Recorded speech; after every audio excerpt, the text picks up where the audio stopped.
Paz do Senhor, povo de Deus. Eu sou o pastor Augusto Medeiros. Eu quero exaltar e engrandecer o nome do Senhor por também fazer parte dos Gideões Missionários da Última Hora. E eu quero lhe convidar a assistir a nossa mensagem e a ser nosso amigo na rede social. Augusto Medeiros Gideões. Deus abençoe você.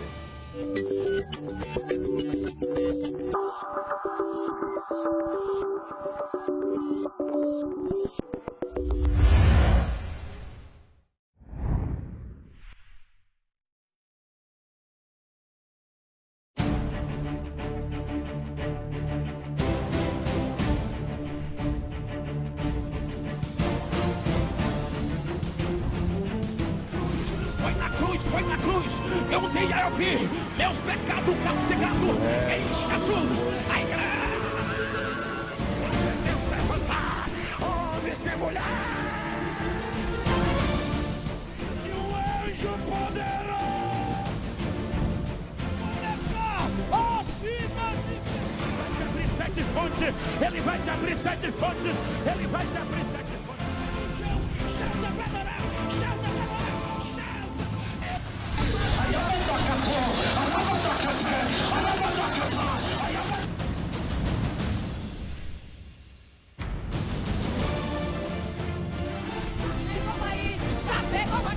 Chapegou aí, na mocinha. Lázaro vem para fora, a multidão se espalhou na hora.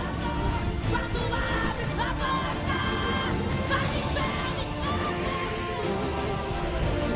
Pra ser um adorador,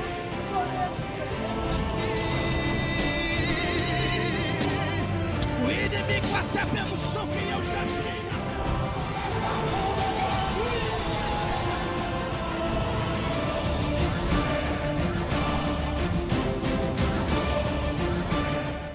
Primeira carta do apóstolo Paulo a Timóteo, capítulo de número 1.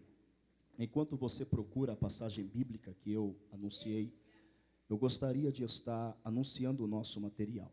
Eu tenho aqui alguns livros para a vossa apreciação, e um deles é Homilética, a arte de preparar sermões. É um livro que vai lhe dar uma base de preparar uma boa mensagem, com começo, meio e fim, com pensamento coerente, a fim de que você possa atingir o seu objetivo.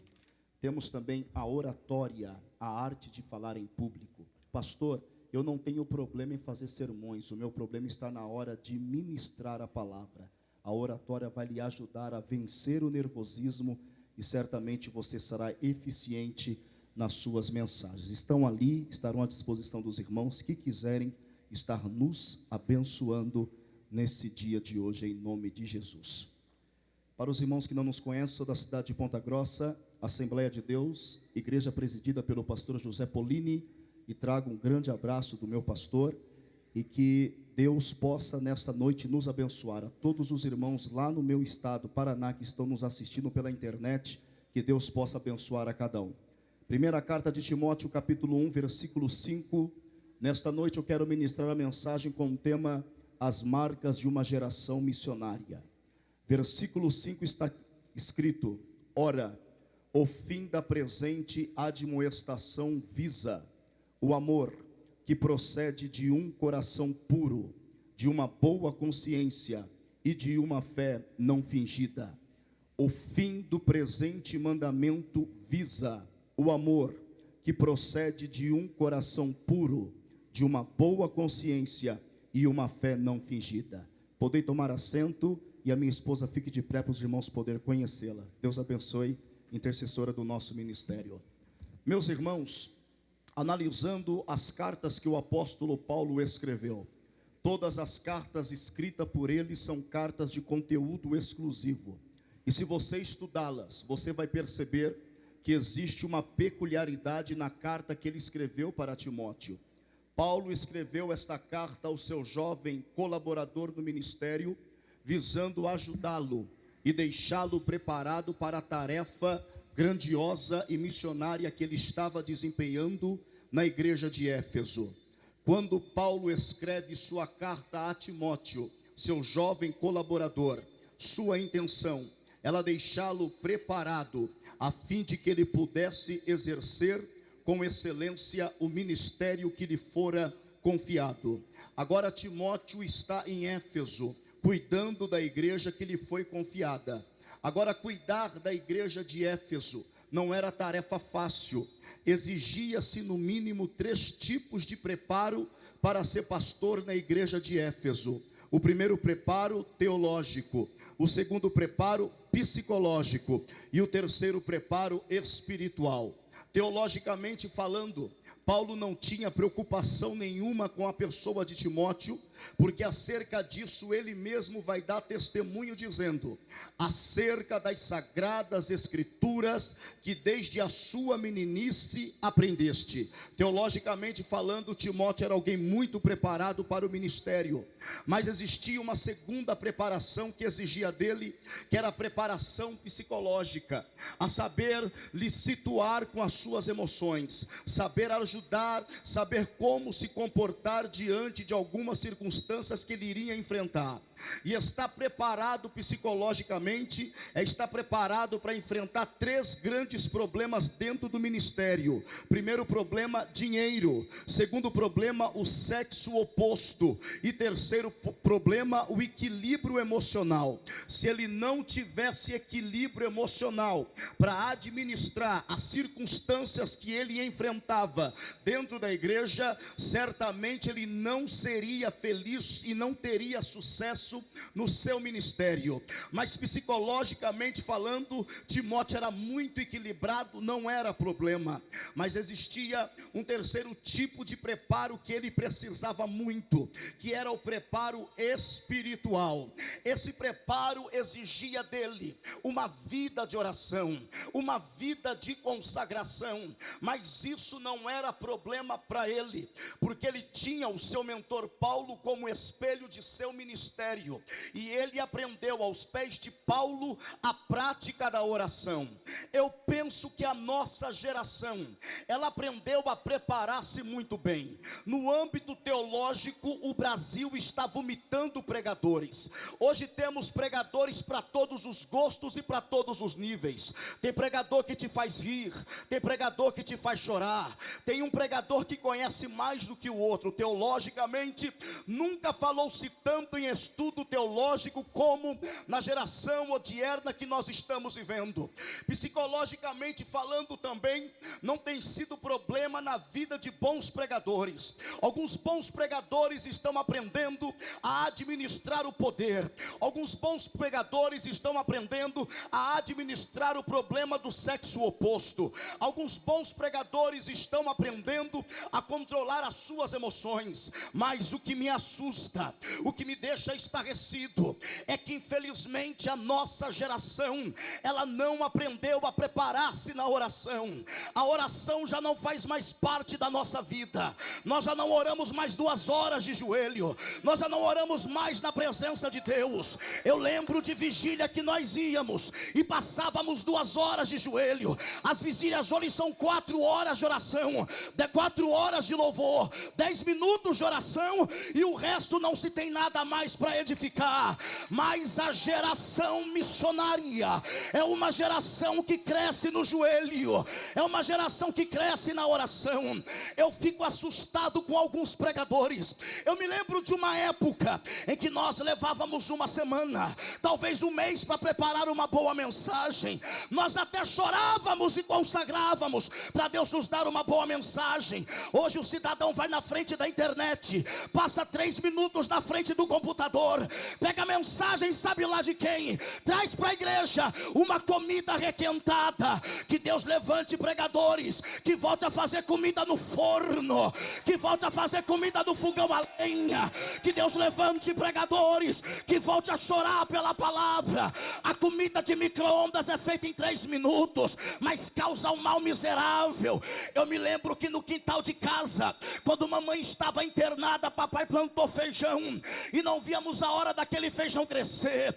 Quando o feijão cresceu, papai colheu aquele feijão e ele fez aquele feijão gostoso para nós, e aquele cheirinho subia no nosso nariz. Agora você coloca comida no micro-ondas, coloca 3 minutos, nem cheiro tem. Quando você come, nem traz conteúdo. Deus levantará uma geração missionária que vai voltar a orar, que vai voltar a chorar, que vai voltar a gemer por almas, que vai voltar a jejuar, que vai voltar a consagrar. Essa é a geração que Deus espera.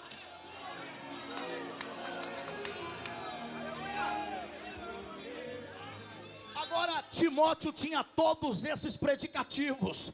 Ele era preparado teologicamente, ele era preparado psicologicamente, e tinha um bom preparo espiritual. Tendo em vista que Paulo não colocaria qualquer um para cuidar da igreja de Éfeso. Não foi alguém que ele conheceu porque alguém lhe apresentou uma apresentação de 10 dias, e agora lhe confiou uma grande responsabilidade.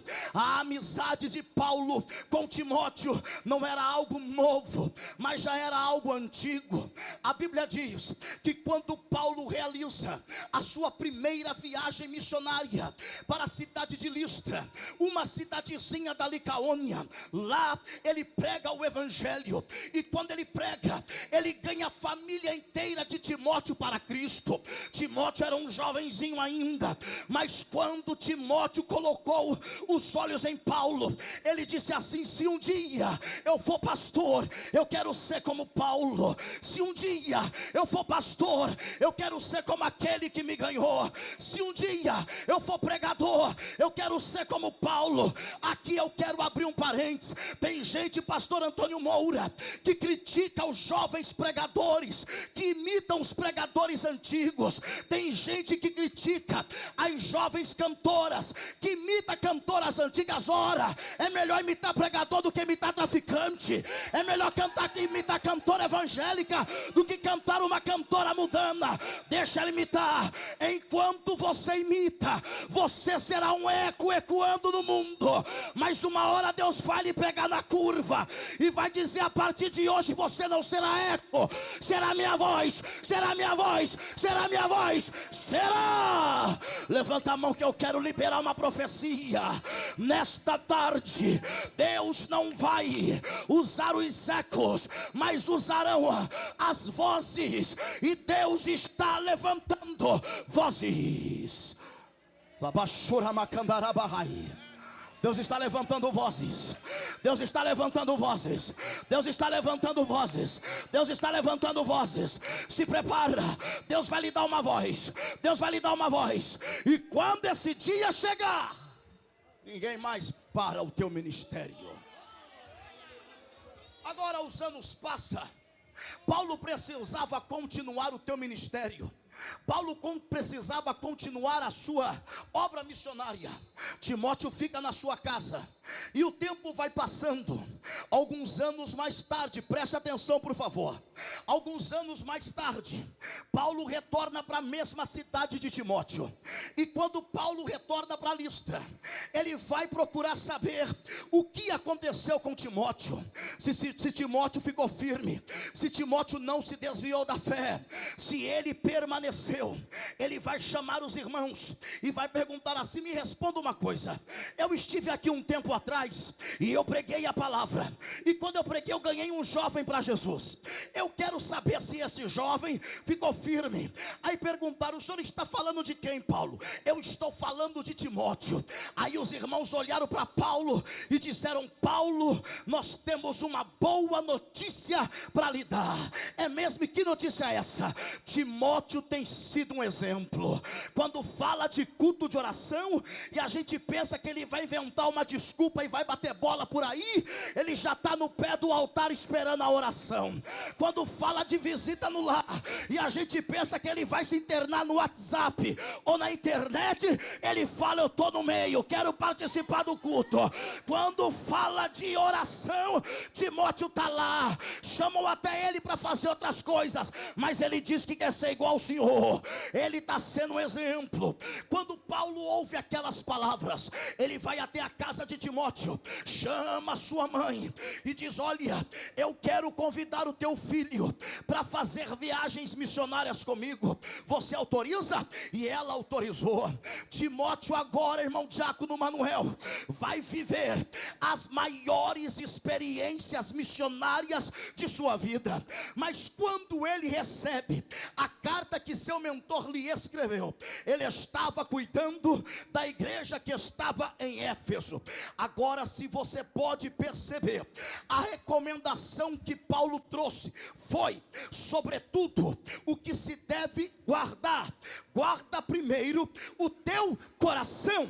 Ele está dizendo: olha, o fim do presente mandamento é o amor que procede de um coração puro, de uma boa consciência e de uma fé não fingida. Você pode ler as duas cartas, tanto a primeira quanto a segunda, e ela vai se resumir no versículo 5 do capítulo 1. Era como se ele dissesse: olha, Timóteo, de tudo que você vai ler, o resultado é o amor que procede de um coração puro, uma boa consciência e uma fé não fingida. Eis aí as marcas de uma geração missionária. Primeiro, coração puro. Mas você é inteligente, você sabe que quando a Bíblia usa o termo coração, preste atenção.